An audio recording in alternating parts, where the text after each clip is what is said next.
putaki nang puan kang honki longda matha yavilu lasama kang honki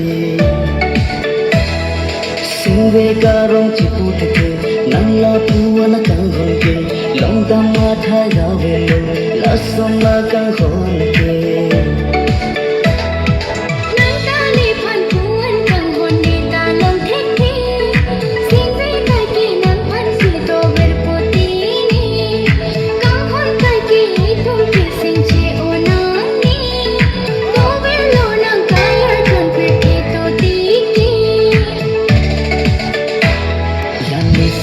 karong nang panang kathilong injar poilone